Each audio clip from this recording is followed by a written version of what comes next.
आइए अब हम यूपीएच मैथ्स एप्लीकेशन में मीन मैक्स ब्रेक व वैलिडेशन को समझते हैं।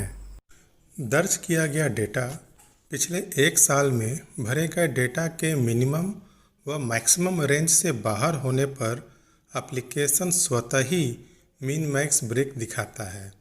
यदि भरा गया डेटा सही है तो कृपया मूल्य सही करें पर क्लिक कर आगे बढ़ें। कृपया मीन मैक्स ब्रेक को उदाहरण से समझें। जैसे एएनसी के लिए पंजीकृत गर्भवती महिलाओं की कुल संख्या अगर बीते महीने में उपकेंद्र व वीएचएनडी पर 50 गर्भवती महिलाओं का एएनसी के लिए पंजीकरण किया गया तो हम यहाँ 50 भरेंगे।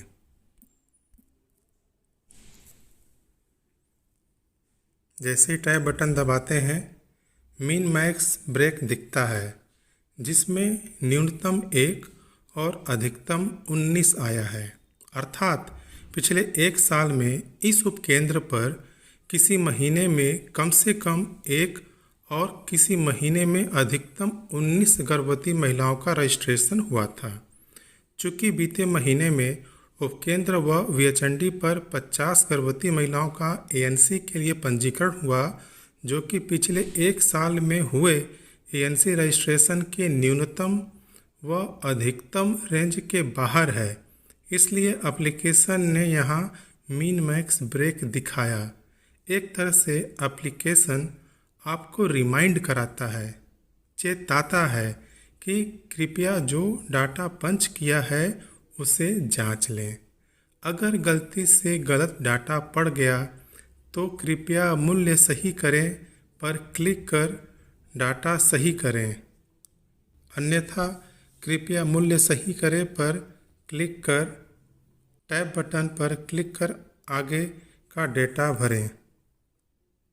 अगर 1 व 19 के बीच की संख्या भरे तो मीन मैक्स ब्रेक नहीं आएगा।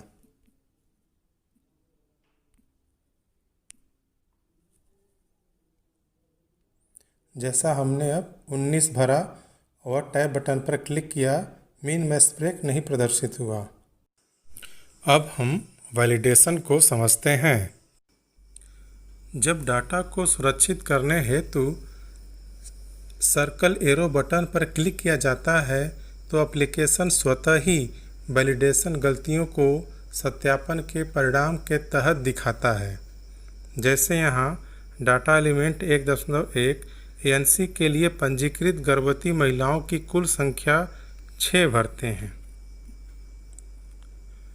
और एएनसी के लिए पंजीकृत कुल संख्या में से प्रथम तिमाही के भीतर पंजीकृत गर्भवती महिलाओं की संख्या 8 भरकर डाटा को सुरक्षित करने हेतु ऊपर दिए गए दाहिने साइड में एरो सर्कल बटन पे जब हम क्लिक करते हैं तो सत्यापन के परिणाम प्रदर्शित हुआ, जिसके अनुसार तिमाही के भीतर एएनसी पंजीकरण जो कि 8 है, एएनसी पंजीकरण से कम या बराबर होना चाहिए,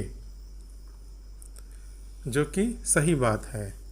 अतः वैलिडेशन गलती या गलतियों को सही करने हेतु उपरोक्त त्रुटियों को सही करे बटन पर क्लिक कर सही डेटा दर्ज करते हैं।